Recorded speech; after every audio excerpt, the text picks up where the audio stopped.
Would you hold my bag? Would you hold my... His bag that has cinnamon toast crunch. Focus is on.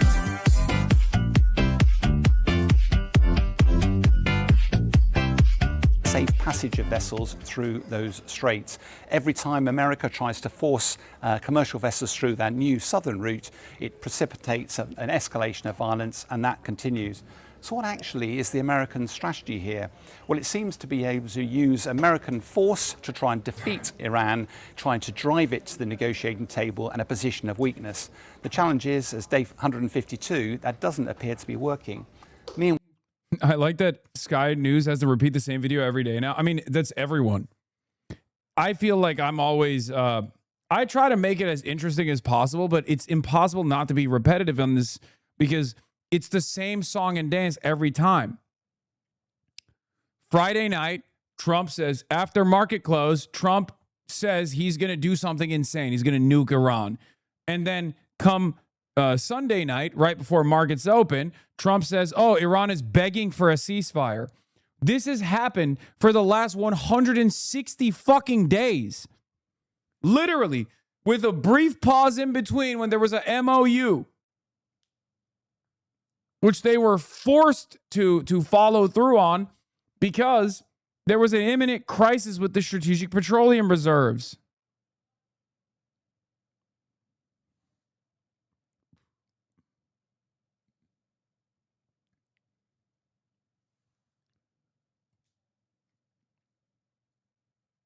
Fuck a tank top, post, meat, coward. Okay, chill. Level 16 hype train, 1 minute remaining. Level 16 hype train at 92%. Level 16 hype train, we're about to hit level 17 hype train with 1 minute remaining. When will you interview Norm? We'll take leave from work. Okay, that's insane, Miss Pickles. You shouldn't take leave from work just to listen to me interview Norm. But it's tomorrow.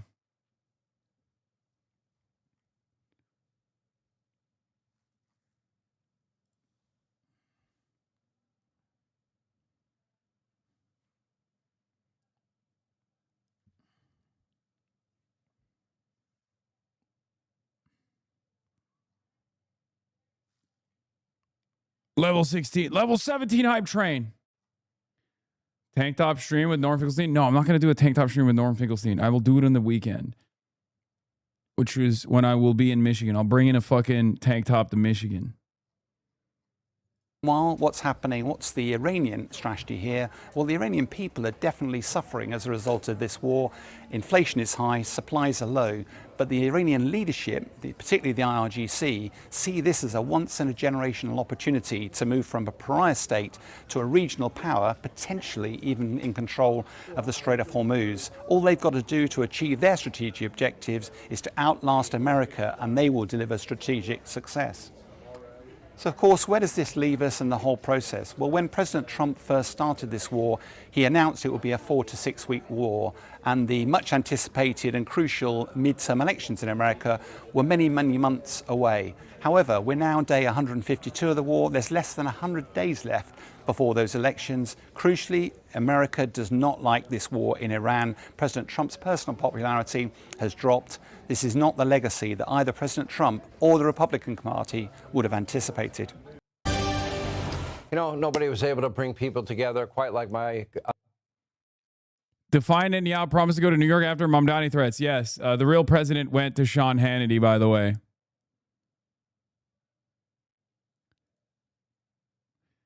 Here's, before we get to that, last part of the situation monitoring. Hardest part of 3-day war was the first 5 years.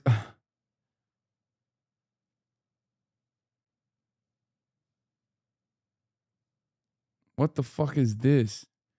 Using experimental quantum lip reading AI classified DARPA. Here's exactly what he said. Okay, dude, come on. Come on. Crazy a foreign PM can do this. A foreign PM warns the United States that he has deployed armed forces on his soil to act against his law and against his laws, police and army. Netanyahu says Israel's special forces ready if arrested. Vows New York City visit. Yeah, I don't know if he realizes what that sounds like.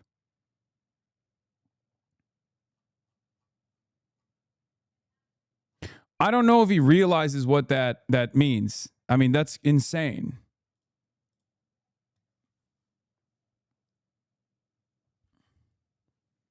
That's an insane statement, but I guess it's fucking beast mode. We're at level 17 hype train with 2 minutes remaining. 2 minutes remaining.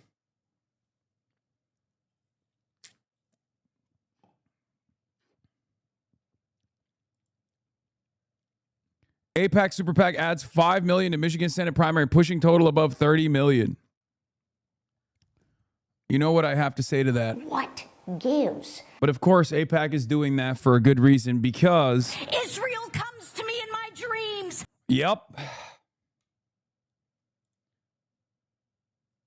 Mamdani is now formally a part of Netanyahu's digital campaign and tough re-election bid. Here's what I wrote last week. Confrontation with New York's outspoken anti-Zionist mayor could allow Netanyahu to cast himself once again as Israel's defender against international efforts to isolate and punish the country. I don't think so.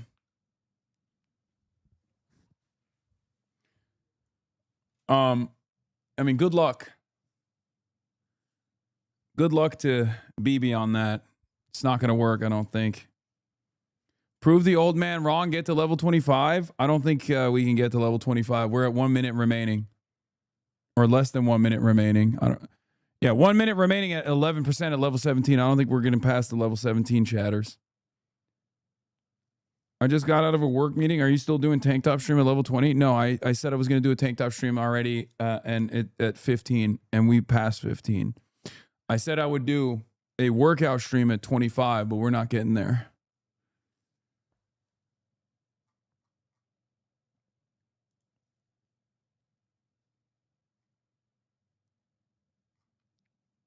It's not happening. My PBS prediction is that within a year, Hasanabi will build travel Pelican to include some kind of soundboard. Probably not, because the Pelican is super tight right now as it is. It's like it's filled to the brim. So I would have to get like a larger Pelican, which would not be carry-on sized. So I'm not going to do that most likely. I mean, I guess maybe, probably not. Level 17 show hole. No, that's not happening. All right.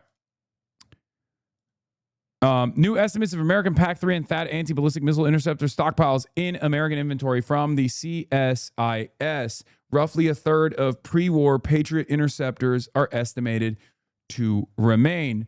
This is not good. Patriot and THAAD interceptors remaining in U.S. inventory pre-war was 2,330. At the ceasefire point was 1,030. Today, July 27th, it's at 759 to 827. THAAD pre-war was 452. At ceasefire was at 232 to 262. Today is at 234 to 278.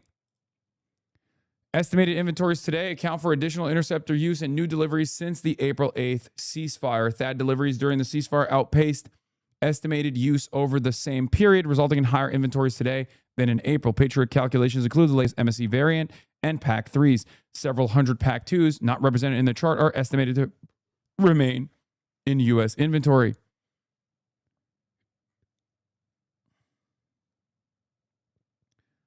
Which, once again, means Ukraine is not getting any fucking Patriot missiles. That's what it means. Oh, hype train over. That's what that means. How the fuck is Ukraine receiving any PAC-3 Patriot missiles that they are demanding from the American side to the tune of 300 as Zelensky demanded today? If America continues its war with Iran, why would Ukraine try to enter the Iranian theater, only extending the Iranian conflict if they were successful, right? When all of those fucking Patriot missiles are being utilized in the Gulf, mostly in Israel. As we've been reporting since April, the stockpile issue at this stage is one that largely centers around concerns the U.S. military may not have enough munitions for the next conflict. Analysts and sources have consistently warned that continued fighting with Iran could deplete stockpiles to the point it could impact the U.S. military's ability to fight with China or even North Korea in the future. It's actually worse than that. I don't think it's just for potential conflict with China or Russia. I think it's worse than that. I think they don't have enough for this conflict. That's the real secret. The real secret is not that, oh, we won't have enough for China. It's not like we're going to fucking wage a war with China. That's insane. If you think tomorrow China decides, fuck it, we're going beast mode, we're going to militarily invade Taiwan. If you think America is going to then shift their priority to defend Taiwan, you are the most delusional person on the planet.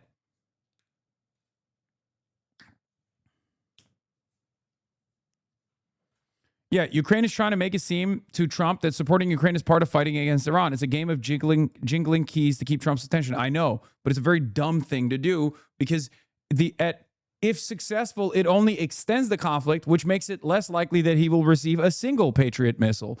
That's what I'm saying. Any day that goes by where America is more invested in Israel, which is what America will always do, Israel's the primary focus, is a day where Ukraine gets no attention whatsoever and no weapons whatsoever.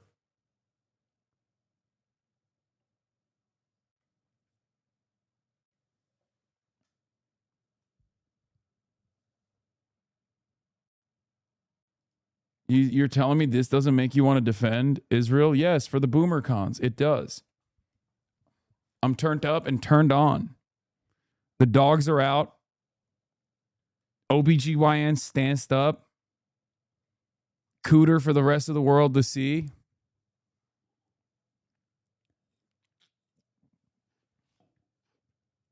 This makes me say, Israel comes to me in my dreams. Straight up. Anyway, on that note, Trita Parsi is going to be on the broadcast in 1 minute.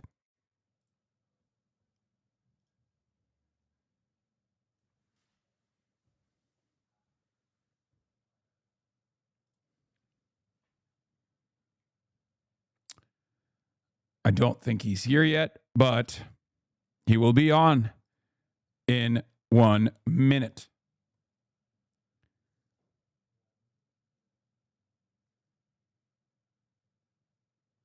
I'm gonna text him real quick, see if he's still doing it. Ask Trita about this. What is it?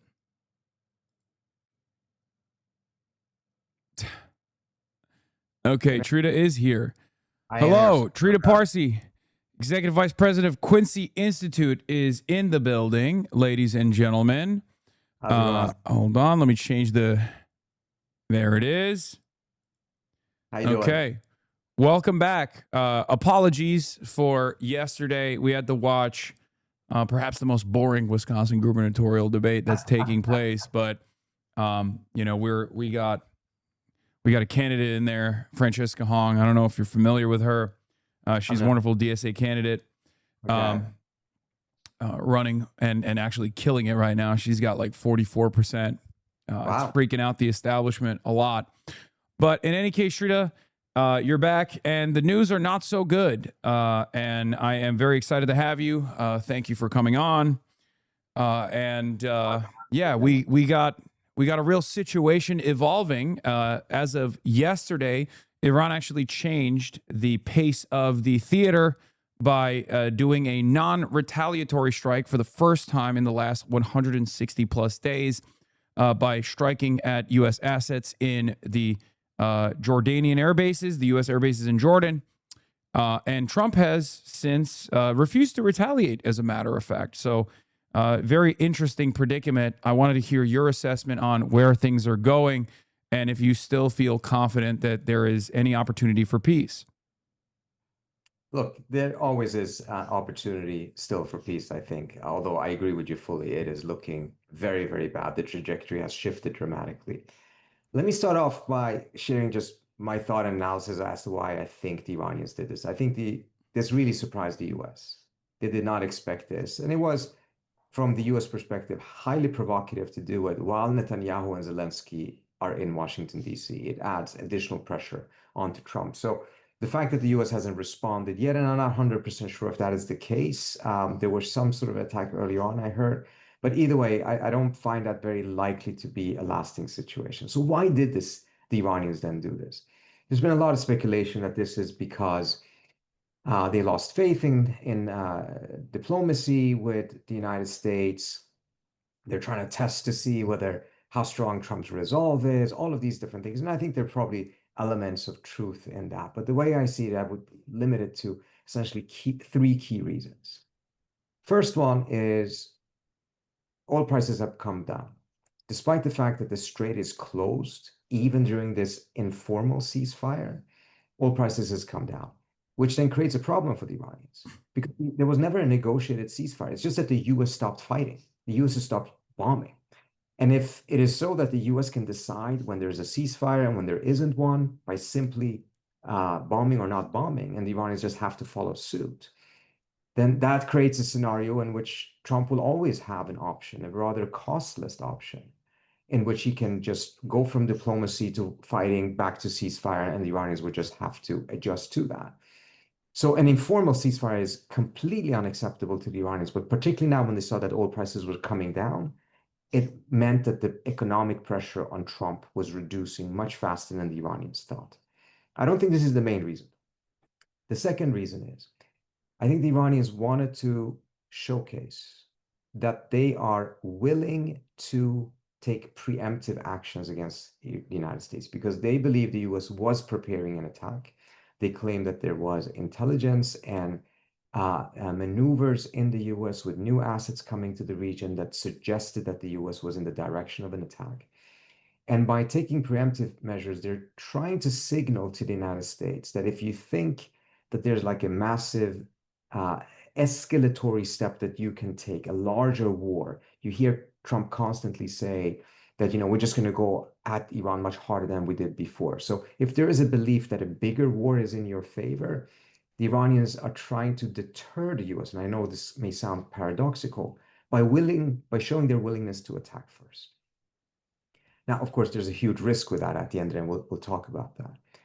And the third thing, I think, is the combination of a couple of factors here, which really puts a fine print on this. I think the Iranians have come to the conclusion that Trump will never commit himself to diplomacy unless he no longer has a military option. And by showing their willingness to go to war with the US, by preemptively attack the US, they're trying to tell him, you don't have that option because you think that that option is going to be easy for you, but we're willing to fight you. And only when Trump has concluded that he doesn't have a military option will he start becoming sincere and genuine about diplomacy. So the pathway to a deal is not, or to peace is not a deal. The pathway to it is to first eliminate the military option, force a realization that only diplomacy, meaning no combination of diplomacy and military action, will work. And then at that point, you can actually make a deal feasible and you can make a deal durable. One second, let me just pick up this. I think this is the second time this has happened while I'm on your show. I was going to ask if you could fix your audio source as well. Okay. Because I don't think it's coming from your headphones right now. It's a little bit low. Potentially. You are correct. Yeah. Okay, it should be better now. Is it better? Yes, it's much better now. Yeah, much louder. I'm going to get a professional mic one of these days. Yeah, no, it's all good.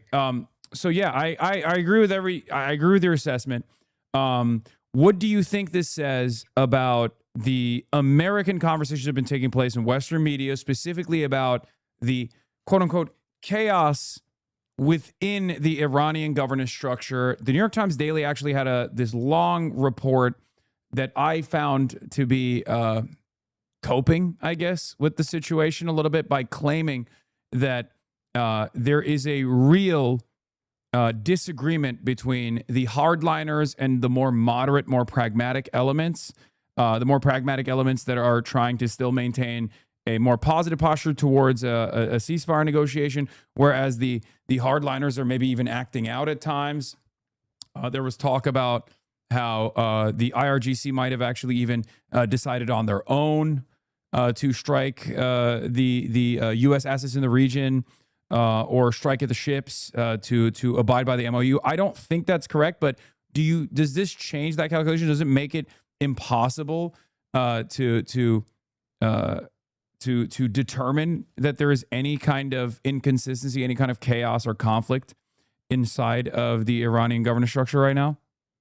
Look, I think we have very little insight into what's happening inside the Iranian government. But I do think that there seems to be some sort of a inclination to assume that because we don't understand it. And we're very quick to go to those type of explanations. And again, sometimes they're probably true, but it doesn't mean that there's some sort of inherent problem. I find it peculiar that we're so quick to come to that conclusion when there's such clear signs that there's massive chaos in the American government. I was about to say, Iran didn't fire 12 generals, I don't think. Iran doesn't have leakers going to mainstream news and sidestepping the security meetings that they're having right now to basically advance the warning signs that we're running out of interceptors.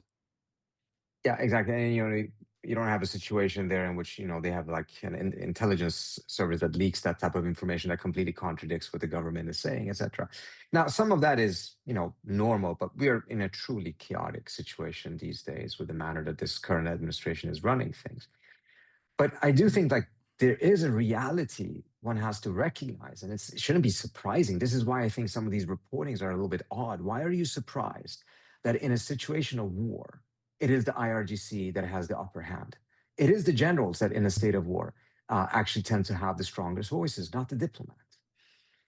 Or the idea that, so for instance, there were negotiations about 2-3 weeks ago before you had a full collapse of the MOU. And it was in Muscat. The American side actually didn't really show up. So it was done by the Omanis and the Iranians. And the Iranian foreign minister essentially was negotiating a text, a joint statement by the Omanis. He seemed to have thought that he had the mandate for it, went back to Tehran by phone and got it nixed. And, apparently he couldn't sell it to Tehran. And then the question is, well, how could they overrule the foreign minister? Of course they overruled the foreign minister. The foreign minister doesn't make these decisions at the end of the day. You had a similar situation in which Kushner and Witkoff were in Geneva, negotiated a deal with Iranians through the help of the Omanis back in February. And even told the Iranians that they are very confident that Trump is going to like this deal, went back and Trump said no, and instead started a war 24 hours later. Perfidy. No one said that, how is it possible that Witkoff could be overruled? Of course he can be overruled. He's not the president. And currently the situation in Iran is not that the foreign minister is running the foreign policy. It is the government as a whole, and within that government, clearly the IRGC and the military are having the upper hand because they're at war. Yeah, the Supreme Leader Trump has the final say on these decisions, and perhaps there's someone even above him that is capable of changing his mind. And that man is Benjamin Netanyahu, and he's currently in Washington, D.C. I wanted to hear what your perspective is. Like, obviously, there is this real crisis. CSIS has reported that the standoff munition stockpile has diminished dramatically. The interceptor stockpiles have diminished dramatically, where the current assessment is that we do not have enough interceptors, PAC-3s, and THAAD missiles to potentially wage any war with our peer or near peer adversaries. I think it's worse than that. I suspect that it's actually not about a potential crisis in the future, but the real crisis that's taking place in the Gulf right now. I don't think we have enough to even go through a long and extended conflict with Iran. So now there's 2 points of pressure. The markets, obviously, being the first point of pressure, the energy markets, and the munitions. And it seems to me that is the real reason why Trump has not gone through an additional escalation and instead is demonstrating some semblance of restraint. Do you think Benjamin Netanyahu is capable of convincing him otherwise, especially when reporting shows that he's frustrated with the Pickaxe Mountain targeting that obviously came from the Israeli side as another opportunity, a lifeline to continue striking Iran, to give Trump and the Western media another target that Trump could focus on? Yeah, look, first of all, regarding the interceptors, it's precisely because of that, because these are not mysteries. I mean, these numbers in this, the audit of it was very clear from the outset. So the only way going back to war really could work was if it was a new plan with some new intelligence and some new ability, capacity, some new tactic strategy, that would ensure a victory in very short order. Because if it was dragging out, then yes, this problem with the interceptors would very quickly rear its head. And this is part of the reason I'm so surprised as to why Trump really restarted this, because I expected that if he's actually going to restart this war, he must have a plan. He must have a new technology. He must have a new intel. And it appears that he had absolutely none of them. And instead, some haphazard bombings in the south of Iran eventually would have brought about some new situation. Right? So it's still a mystery to me how this decision actually was made, because there's not even a semblance of some sort of a strategy or theory of change, theory of how this could succeed. So the interceptor problem has always been available. It's always been known. We saw it back in 2025, in which the Israelis started asking for a ceasefire after 9 days or 10 days of fighting because they were running low. 10 days. And that was when the US was providing a tremendous amount of support for them as well. So it's not a new problem in any way, shape, or form. Is it the reason why he's showing restraint? In many ways, I think it is. The question is, why wasn't that same factor present to make him decide not to do this in the first place? Maybe it's because Perhaps the military is less woke this time around, even less woke than before. Because pre-MOU, Pete Hegseth said they're going to start, being less woke. And maybe post-MOU, they're going to be even less woke than the past. Have you factored in the secret weapon? Yeah, I think there is an argument to be made that the president was so frustrated for a variety of reasons that he was just, screw this diplomacy, I want to see a bombing campaign. And you didn't have people in the military or around him that were willing to say, look, understand your anger, but this is not going to work. That Trump was simply not receptive to that. And he wouldn't be until he had proven to himself that this won't work, which happened about 7 to 8 days into this war. Yeah. And as a result, now he's more susceptible to that article, which then comes to your other question, which is, can Netanyahu nevertheless shift it around? I think there is one thing that the Israelis likely tried yesterday, and I think Netanyahu hinted at it publicly by saying that they came in with some new ideas. Oh, God. And I think what this may suggest is that the US military itself is not coming up with any more ideas at this point, because none of them are good, and they know that this is not going to go anywhere. So they're not going to put bad options in front of Trump. But that means that there is a bit of a vacuum there when it comes to military ideas, and Trump has probably rejected a lot of them. And the Israelis may come up with another one of these spectacular ideas that look good on paper or look good in Trump's eyes, but have no relationship with reality, just as much as their previous idea, which is starting this entire war in the first place, had a very, very bizarre relationship with reality. As far as new ideas goes, I mean, the old idea is obviously the last remaining step on the escalation ladder from the American side, which is a ground invasion of the coastal islands and maybe even the Iranian coast. Now, of course, this is a spectacular failure that's imminent, a lot of military casualties. Trump's also very reluctant to go the full distance and actually put boots on the ground. He has consistently refused to do so in the past.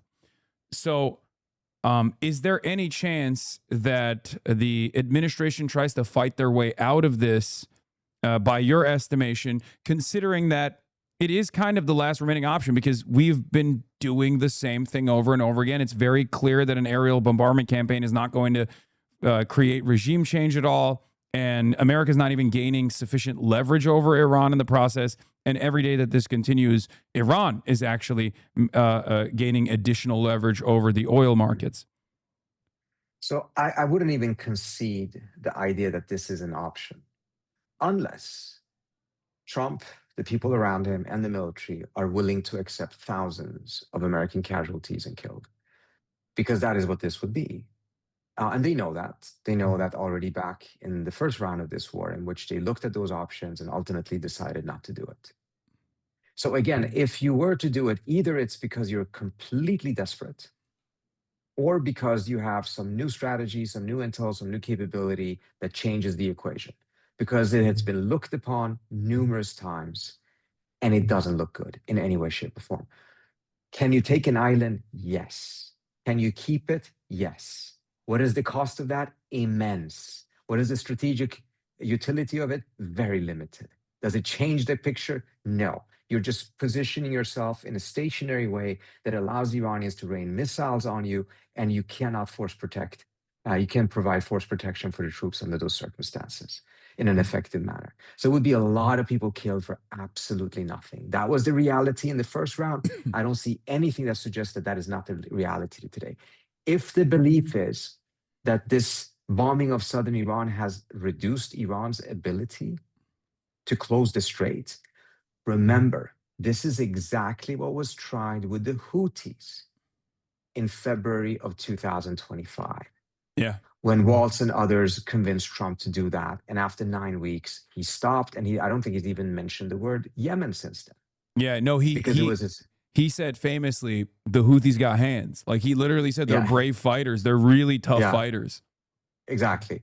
And I spoke to folks at the Pentagon at the time who were saying that, they were stunned by how quickly the Houthis immediately dug up missiles, fixed the different silos or, entry points in which the missiles were. And the Iranians are doing exactly the same thing. And, at the end of the day, it's probably the Iranians that trained the Houthis on this. So if it didn't work against the Houthis that are far less dug in, far less resources, have not had this strategy for that long, whereas the Iranians have been preparing for this since the mid-1990s, I just don't buy for a second that this 13-day campaign has achieved more against the Iranians than what 9 weeks did against the Houthis.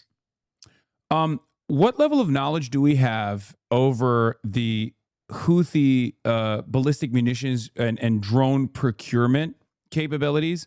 Because from what I understand, they are still significantly reliant on trying to create an air bridge between Iran, and this is part of the puzzle for them.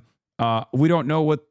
Do we even know what depth of stockpiles they have in terms of carrying out a continuous blockade over an extended period of time? Because I assume that their reluctance to enter the theater of conflict and close the Bab el-Mandeb Strait wasn't necessarily because they're a totally sovereign actor here, but more so because of the limitations that they acknowledge. But perhaps I'm wrong, and I wanted to know if you have additional information on that. I don't have an answer to that. My suspicion would be, however, that first of all, they were made self-sufficient far earlier, meaning that they know how to build this stuff on their own now. In fact, I was told that they had even improved on some of the drones and were now reversing that, essentially the intelligence or technological flow was going from the Houthis to the Iranians. Yeah, we saw that. Sorry to cut you off, but we saw that with the F-35. They were the ones who first used the loitering drones against the F-35 and almost successfully struck an F-35, which was shocking when it was revealed in the New York Times. I thought it was fake. So they definitely have improved. I just don't know how deep their facilities are, both literally deep as far as like bunkered down, but also like how many munitions they have. Yeah. Again, and I don't have the answer to that, but my suspicion would be is that they were never in a position in which that had been depleted by the time the Saudi-Iranian normalization occurred. They have the technology, remember they're importing this stuff in small parts rather than as whole. And as a result, I think it would be rather safe to say that they certainly have the capacity to carry this on for some time. How long, I don't know. But I think we should also recognize that there seems to be a connection now in which any manner in which a conflict between Saudi and Yemen would become full-blown would also then entail a conflict between the Iraqi militias in Iraq and Yemen and Saudi Arabia, which then also changes the equation somewhat. And I think that we're there right now, right? I mean, that's what it seems to be happening currently, because on the other side, while America has not retaliated against Iran directly, there was a joint U.S.-Saudi strike that took place against Iraq, the Iraqi militias. What does that say about the theater of conflict expanding? Well, I think this was most likely a warning to essentially suggest that if the Saudis go in that direction, it will not just be with the Houthis, it will also be with the Iraqi militias. And by the way, there were elements of that before as well, in which some of the attacks on Saudi Arabia actually came from the north, from Iraq rather than from Yemen itself. Now, are we fully there? No, we're not fully there, but I think we are inching there. I think they're showcasing their capability, and the Saudis and the US are showcasing what they're capable and willing to do in return. And we saw with that strike, I think there were about 20 people killed, including 5 IRGC officers in Iraq. So we're seeing a horizontal escalation that goes beyond what we saw in the previous round of this war. And some of the nightmare scenarios that were avoided, such as the Houthis coming in and closing the straits there, Bab el-Mandeb, is now, at least they've hinted at it very clearly. They've shot at ships, and I think there's a recognition that they have a capability, at least for a period of time, of doing so, which is a very, very dangerous situation. And then you also have a potential, and I wrote about this on Substack and our Responsible Statecraft, that you may also have the Ukrainians trying to open up a northern frontier, because they struck an Iranian ship in the Caspian Sea, showcasing their ability to use long-range drones, because that was a long-range drone that struck that. And I think it took the Iranians by surprise as well. And in the worst scenario, in my view, it's not just them showcasing what they can do. It's not just them, hinting to the US what it can help the US with, if the US is more helpful to Ukraine in Russia, against Russia, or that they're just trying to exact the cost on the Iranians for the support Iran has provided Russia. But rather that this may actually be something bigger, which is to merge the two battlefields, to make the two wars one. And by that, push the US into something even Biden resisted, which was to get into a direct confrontation with Russia. Yeah. I mean, I think that's unbelievably stupid. And I think that it's a very risky maneuver, especially considering, and I want to hear your take on this, any extension of the Iranian conflict actually plays against Ukraine's immediate interests of self-defense. Zelensky has asked for 300 PAC-3 missiles earlier today, when it's very clear that we're, panic shipping. We've deferred a lot of these Patriot systems that were supposed to be shipped to other allies. We've deferred those transfers specifically so we can hurry them to the Gulf region. And even then, we're depleting those munitions. So there's no PAC-3s that are coming to Ukraine in this situation, which makes it a lot easier for Vladimir Putin to, especially as temperatures get colder, to strike with ease at a lot of these energy facilities and leave Ukraine and the civilian population of Ukraine without heat in the cold winter. So I don't understand why. I mean, I understand why he's doing it. It seems like he's trying to merge the conflict, as you said, and to make himself seem more valuable to Trump.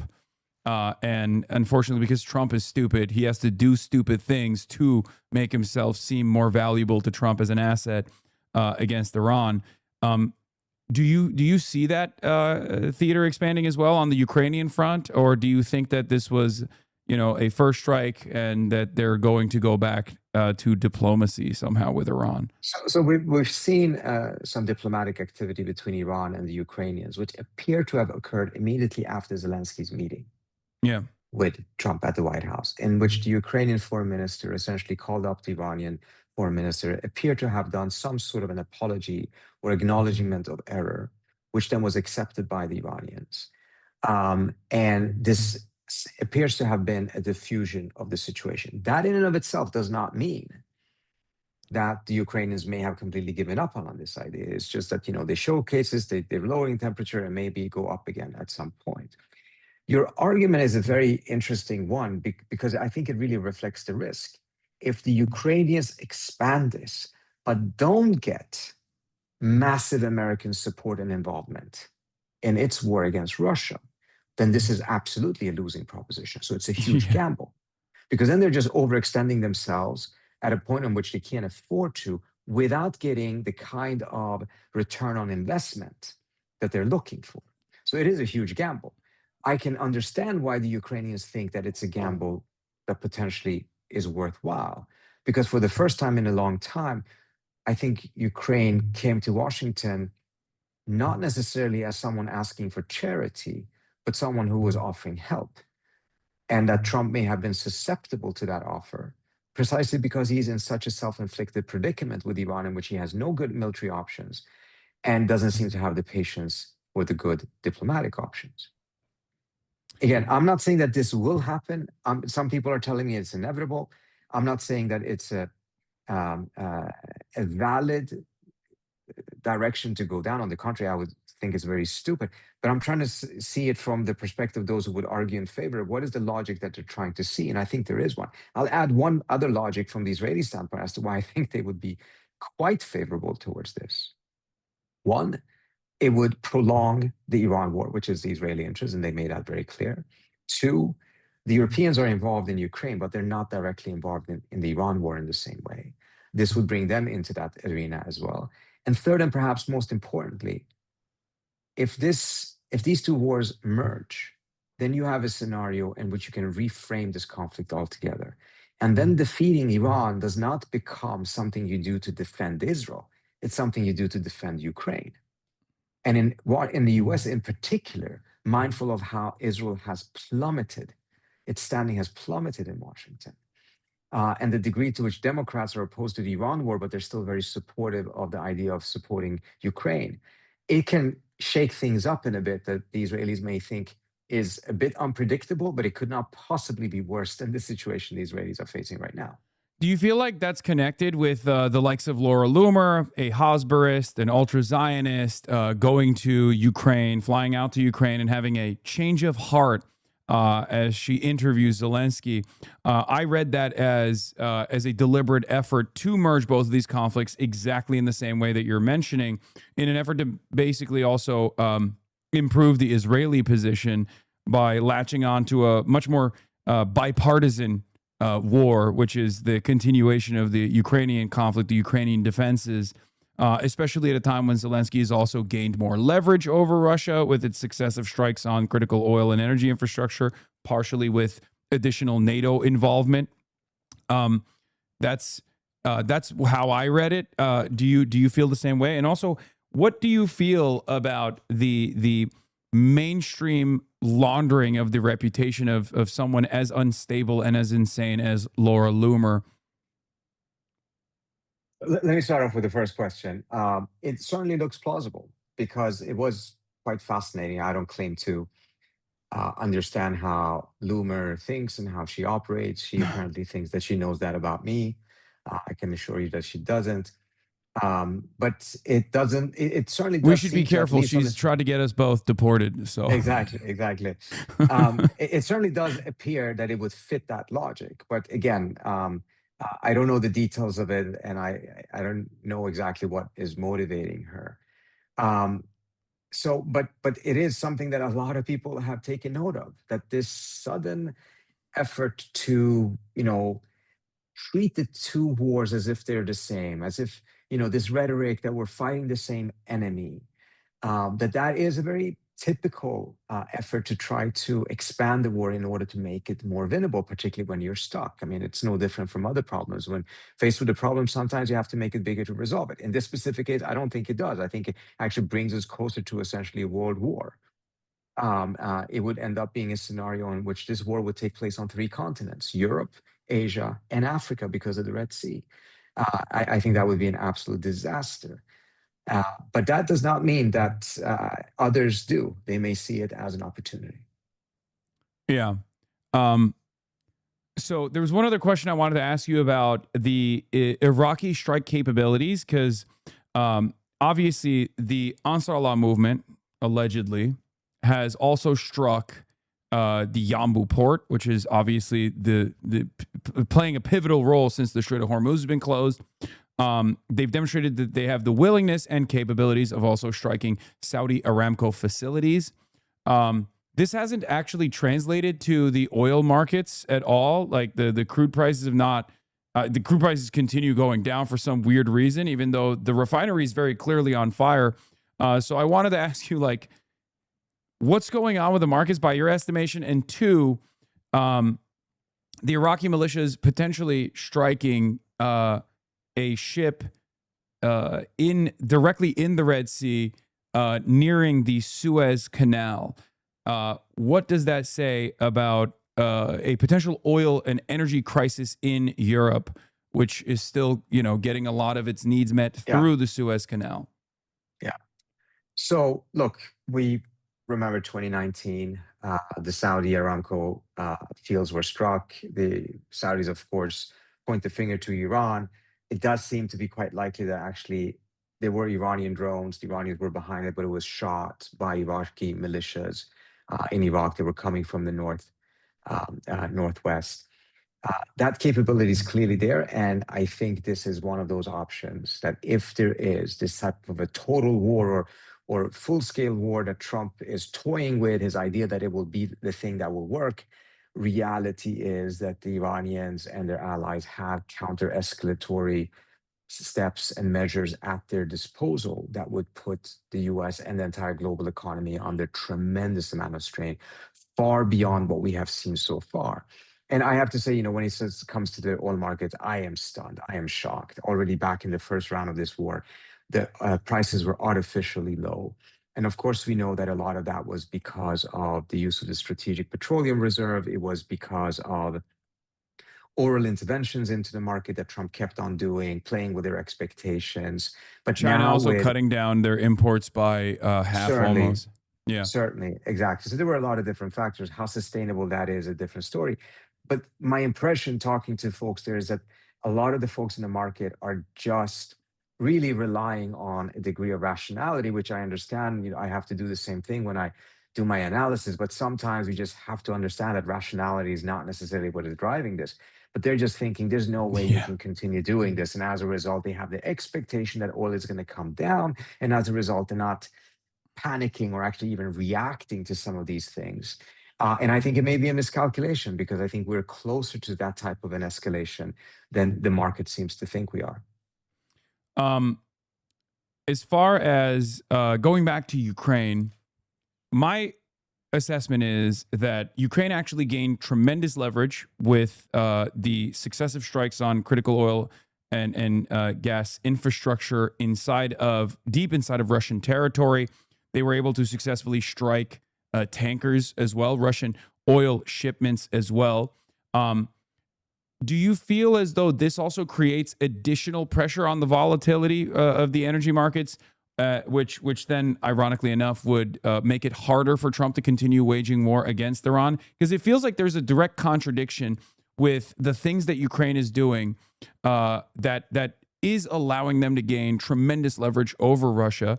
I think this is the highest point that Ukraine has been at since, and the battle lines have not shifted, obviously. But I'm saying, like, as far as universalizing the cost for the Russian population, making them more angry, long lines at gas stations, Russia cutting diesel exports out of the country.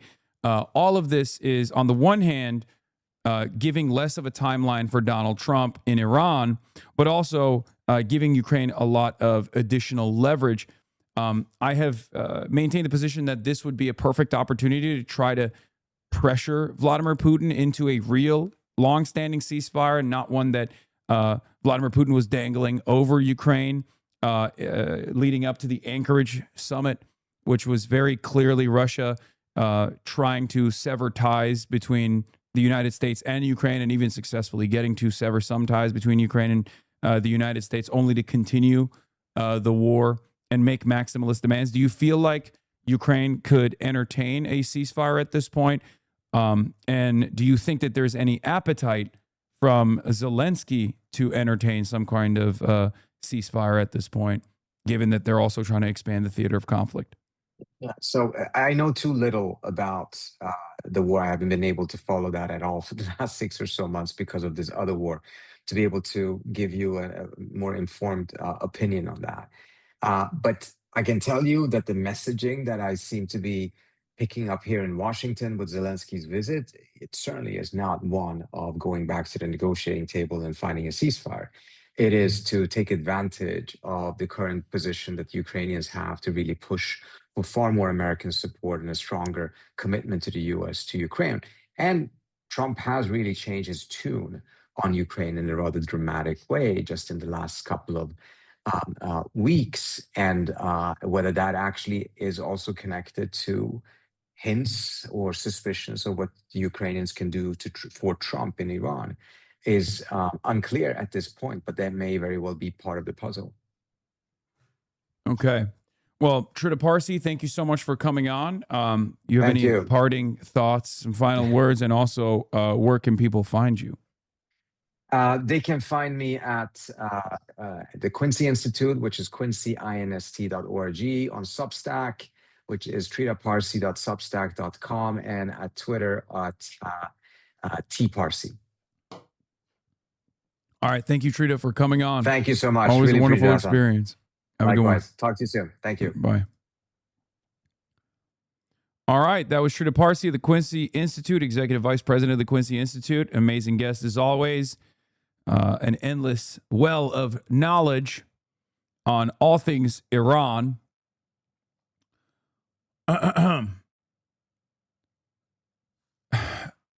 We are now going to get back to we're moving on from situation monitoring, at least for the time being. Decent interview would have been better if both of you were in tank tops. True. I'll hit him up next time. I'd be like, hey, can you show off that muscular physique for my audience? Y'all are insane. Here, this is what you deserve.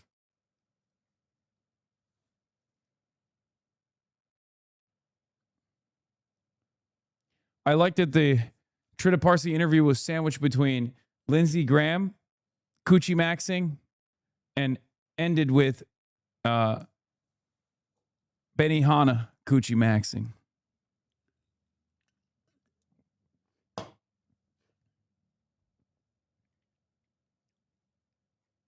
I looked.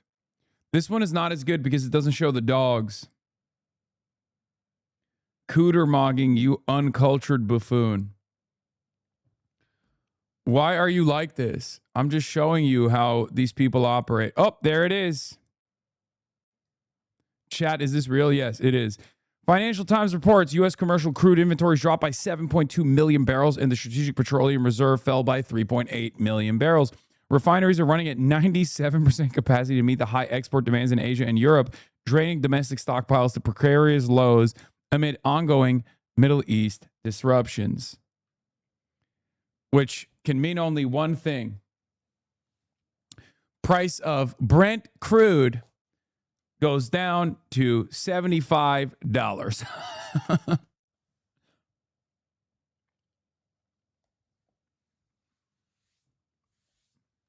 Fuck it. Brent crude to 75. It makes no sense. Who cares? Fuck it. We ball. None of this makes sense. We are going to materialize more. We are going to materialize more oil somehow through the process of alchemy, just like we are going to materialize more PAC-3s for Ukraine and all of our allies through the process also of alchemy. That's right. If you look at the markets, that's what they're signaling. As Jeffrey Sachs pointed to me over and over again the last time we had a conversation, you know, the markets are absolute. They are tethered to reality. I don't know what reality. It doesn't feel like the reality that we're living in, but seemingly they're tethered. I believe in the markets, ladies and gentlemen. I am a capitalist after all. I'm an international shipping magnate. And therefore, it is my suspicion, it is my firmly held belief that the markets are tethered to reality, just not the one that we live in. You realize China has decreased its oil imports significantly enough to absorb much of the disruption in the Strait of Hormuz. I do realize that. I do realize that. Of course I realize that. I've covered it months before it became mainstream the mainstream opinion. I covered it when Financial Times first reported on it. Everyone was dunking on them for saying that. However, there is no guarantee that China will maintain market stability. We don't know how deep their oil reserves are. It's possible that all these support aircraft took off from Prince Sultan because they were alerted to the attack on Riyadh and wanted to avoid potentially getting hit on the ground. If that's the case, then I don't think there will be strikes on Iran tonight. Dozen refuelers flying. American strikes will probably begin in the next hour or two. Confirmed Tom Holland is a Hasanabi head. Oh, I saw this. It has been 10 years since you filmed Spider-Man Homecoming. You've been in Spider-Man films as long as we've been alive. I'm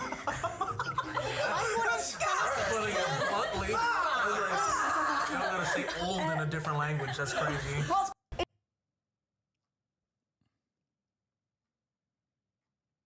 That's crazy.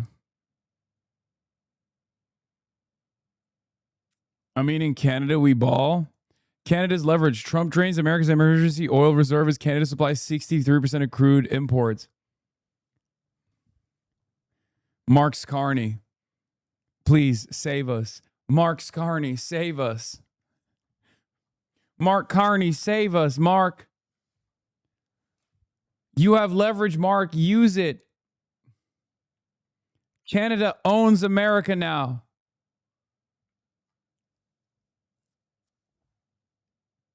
They are not watching your boring ass. Yeah, I know.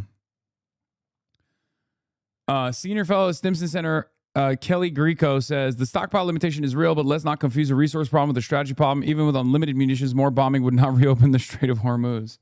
True. All right. So let's get back to the real president. Benjamin Netanyahu. He went on the Sean Hannity broadcast last night and was defiant because Benjamin Netanyahu is now beefing with the mayor of New York. Friend, the late Senator Lindsey Graham. Today was no exception. After today's service, I sat with someone who flew from the Middle East to be here, the Israeli Prime Minister, Benjamin Netanyahu. Oh, how nice of him. Prime Minister, great to see you again, my friend. Good to see you. I mentioned today during Lindsey's eulogy, we have known each other for 30 years. I can't believe it's been that long. You were reminding me of a steak dinner we once had many, many years ago.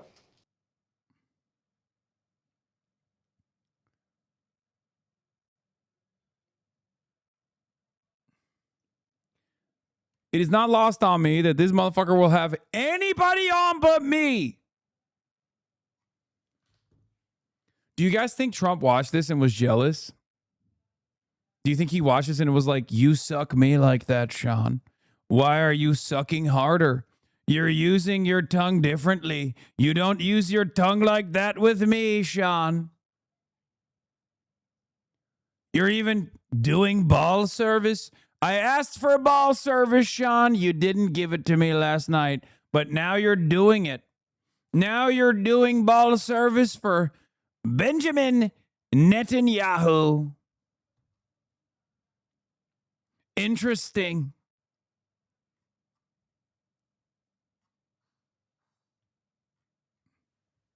I've said I like it when you get nasty with it, Sean.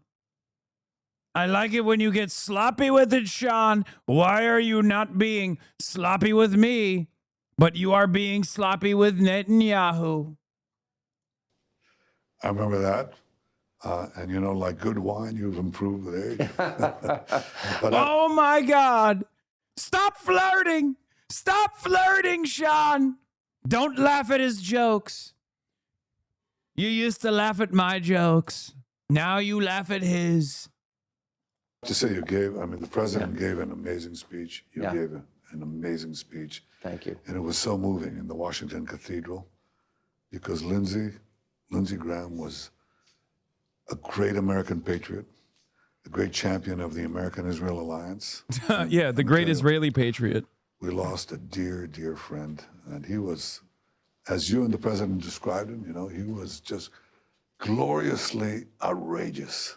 He just said what he wanted to say. He was charmingly outrageous. He could use swear words and he could say it like it is, and you loved him. You know, it's amazing. I think I'm accurate in saying this, that Lindsey was President Trump's closest friend in all of Congress. That means the House and the Senate. What? They played golf together. They talked together. They argued together. They had meals together. And they had a very special relationship. What? And it was open and it was honest. You know, the one thing that I said... Pride Month is over, man. Pack it up. Pack it up. This is too much gay sex. I'm sorry. Too much gay sex for the Hasanabi broadcast. What are we doing? What are we doing? He said Trump's in an open relationship. About Lindsey. Trump's poly. And it's true. He was a staunch supporter of yours, a staunch supporter of Israel, a staunch supporter of the people of Israel. But he knew that evil exists in our time. And he and the president talked a lot about how to confront the evil of this moment. Well, I can tell you that he spoke about it with me many times, and he was absolutely unapologetic and unabashed in supporting the American-Israel alliance because he believed that Israel's security and America's security were intertwined. And you got proof of that when we fought shoulder to shoulder against this murderous regime in Iran that chants death to America, death to Israel. And when we combine our forces and our brave soldiers, you know, nothing can stand in our way. And he believed that. And he just said it like it is. He couldn't care about the winds of fashion. He couldn't care about social media and all these bots that are used to try to, you know, play the American people for fools. He said, you have one real ally in the Middle East and in the world, Israel. It's your fighting ally. It's your model ally. And he just said it. And he couldn't, you know, he just didn't suffer fools. History will judge the military relationship between Israel under Donald Trump, President Trump, and Israel under Prime Minister Netanyahu very favorably. I don't think the world's seen anything like it. And, you know, you met with the president today. Yeah. How'd that meeting go? It was great. It was one of the best meetings that we've had. And I always hate to disappoint our would-be critics who are trying to find, you know, cracks in our alliance. And what they find, like today, is a wall of granite, you know, because the president is so clear. I mean, we have a common commitment.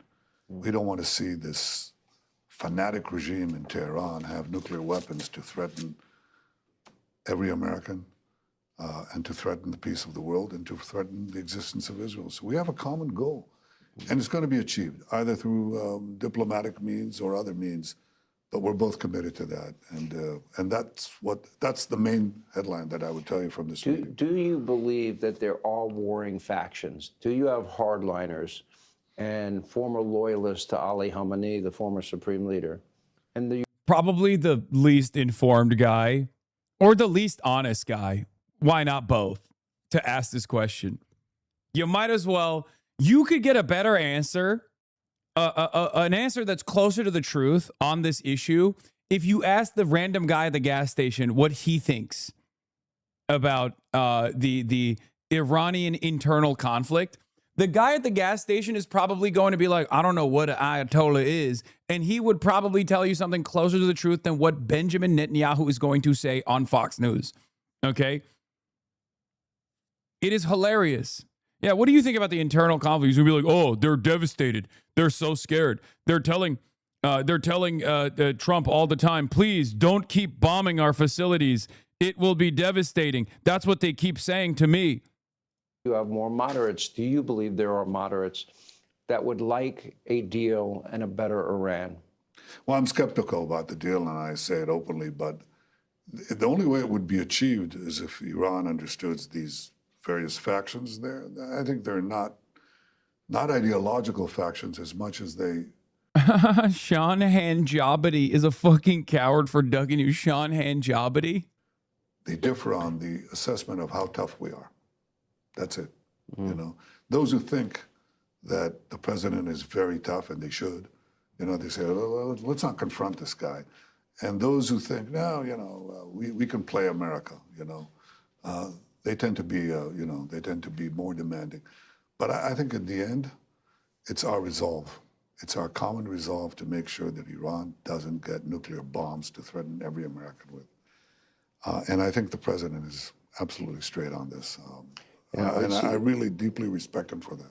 It seems like every time a deal seems somewhat imminent, those hardliners come in and they want to muddy up those waters and prevent that deal from ever happening. They'll attack ships in the Strait of Hormuz. They'll attack other countries in your region of the world, in the Middle East. They'll just find some way to muddy the waters. While I believe that the Iranian regime and the hardliners are evil, I don't believe they're stupid. They know you have an election. They know we have a midterm election. Why do I believe in my heart that they factor that in? Well, if they do or not, they should know that if we are attacked, we'll respond with terrific force. They've left you out of the last round of attacks. Yeah. Any reason, any theory why? Because they're scared. They're scared. I said. Because of what I've just said. But I'll tell you one other thing. Look at this regime today. It's attacking everybody in sight. It's attacking Saudi Arabia. It's attacking Kuwait. It's attacking Bahrain. It's attacking the UAE and others. It's attacking everything in sight.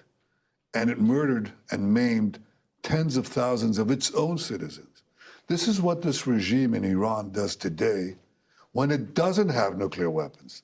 Now imagine what they will do to the world if they had nuclear weapons. And that's what we have to make sure that we prevent. And I think we're so clear-minded about it. And I just respect our alliance and the common cause that we pursue. And I had to disappoint people who are looking for, who are looking for divisions among us, because the president and I see this eye to eye very strongly. Sounds like a good meeting today. It was. I'm going to skip around a little bit because I'm going to tape a little bit more for the podcast. The International Criminal Court, you don't recognize. You're going to have an international war criminal on your fucking podcast, and you won't have me on, you son of a bitch. Sean Hanjabity. You son of a fucking bitch. You're paywalling your goddamn conversation with a fucking international war criminal. God. How many war crimes do I have to commit? We don't recognize it. Personally, I find a lot of these international organizations to be useless. The UN, I think, has been historically anti-American and anti-Semitic. I don't believe in the WEF. I'm not a fan of the Paris Accords, any of these globalist organizations. And dude, what are you saying? You're not a fan of any of these globalist organizations? You're talking to Benjamin Netanyahu. Like, yeah. What do you think that is? What do you think is going on when you're having a conversation? Because like the way that the term globalism was initially deployed was literally a substitute for Jewish, right? So on that front, it's already a fucking idiotic thing to deploy. But if you're talking about like actual globalism, then yeah, what we're doing with Israel is globalism. That's what it is. Why else would you be interviewing the motherfucking leader of Israel? Is Israel in Terre Haute, Indiana? Is that what he's the fucking in charge of the local governance of? No, he's in fucking Tel Aviv.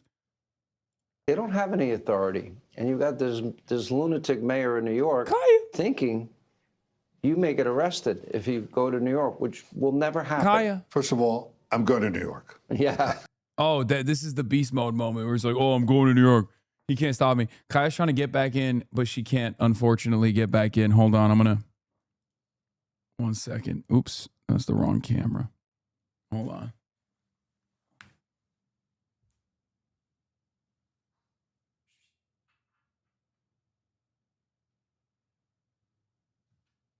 Hello?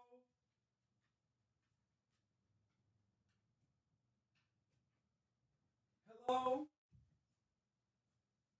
What happened?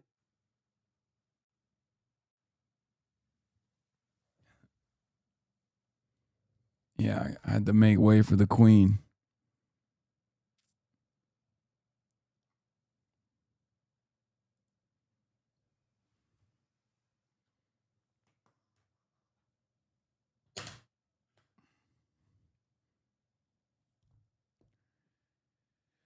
Why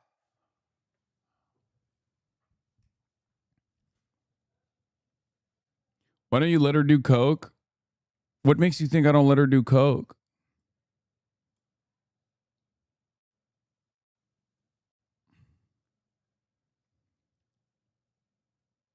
She protects you? Yeah.